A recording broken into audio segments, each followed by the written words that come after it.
Y esta noche empezamos con un invitado que a mí me encanta estar con él aquí, porque es compañero también de medios de comunicación.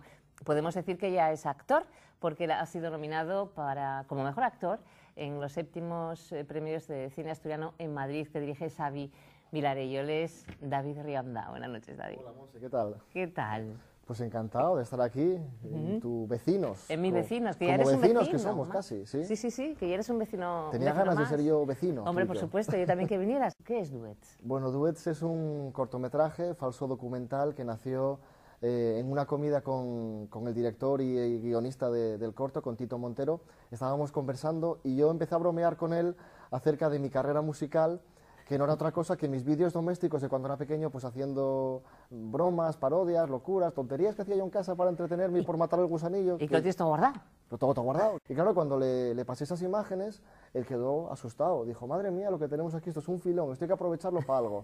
Un divo de la música que habla en forma de falso documental de su carrera. Y claro, va dando pasos, va explicando lo que ha hecho en esa trayectoria, pero a medida que vas viendo las imágenes te das cuenta que esa trayectoria no existe. Tiene 3 objetivos. El objetivo de recuperar esas imágenes de archivo, de recuerdo, porque son imágenes que si no se recuperan con historias así originales o con ideas así, se pierden prácticamente, porque puedes de vez en cuando verlas, a lo mejor, voy a verme de cuando hice la comunión y tal, pero básicamente se pierden.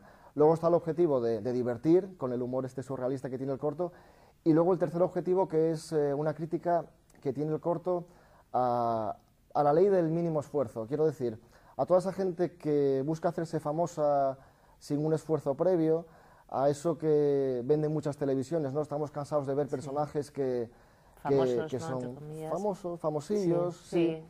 Y que claro, pues dan un mal ejemplo, yo creo, a la gente joven que los ve y piensa, si esa persona que no tiene ningún sustento, ninguna base, ha llegado a ser famosa, ha llegado a firmar autógrafos, a que la saluden en los bares, etcétera, pues yo también puedo ser famoso, ¿no? Pues de alguna forma también el corto, además de divertir, de recuperar las imágenes, pues critica eso.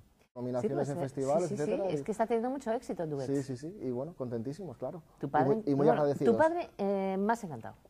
Oh, mi padre encantadísimo, porque mi padre, fíjate, mi padre el primer día que se vio puso una cara que a mí me llamó mucho la atención, como los niños cuando ven algo que les sorprende por primera vez, claro, verse ahí en una historia de como ficción... Como que se asusta un poco, así. Sí, se asustó, pero a la vez muy ilusionado. Además, también yo creo que sirve un poco de homenaje a él, ¿no? El cortometraje, porque mi padre es una persona que siempre fue muy creativa y muy dicharachera, y yo creo incluso que con mucho talento, pero claro, eran tiempos muy difíciles, con 12 años tuvo que empezar a trabajar, nunca en su vida disfrutó siquiera de unas vacaciones, ahora que está jubilado, pues sí, ya empieza a ir a Benidorm, ¿no? Como toda esta gente y tal, pero bueno, yo creo que también es un homenaje a él. Es un regalo que le has y un reconocimiento, sí, y a mí de verdad me hace incluso más ilusión por él y por ver imágenes a lo mejor de mi abuela fallecida, etcétera, que por mí. Vamos a ver si lo tuyo es el cine también.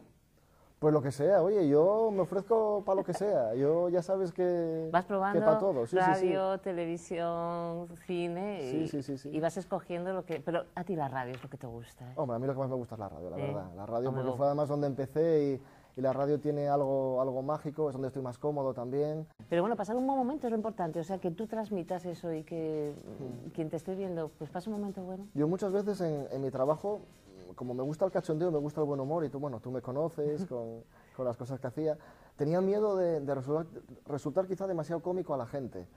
Y luego lo pensaba y decía, no, ¿por qué no? Porque la gente de verdad quiere pasarlo bien y la gente lo agradece, que hay gente en sus casas que lo está pasando mal, que hay muchas enfermedades, desgracias, y que pongan la radio, que pongan la televisión y que rían contigo, de verdad que es muy gratificante. Y además creo que es más difícil ser gracioso y adaptarte en un momento determinado, ser serio, porque yo también he hecho un montón de entrevistas serias y debates, etcétera, que a lo mejor ser muy serio y de repente tener que soltarte la melena. O sea, que creo que es mejor subir ese peldaño y luego bajarlo, que no estar abajo y luego subirlo. No tienes toda la razón.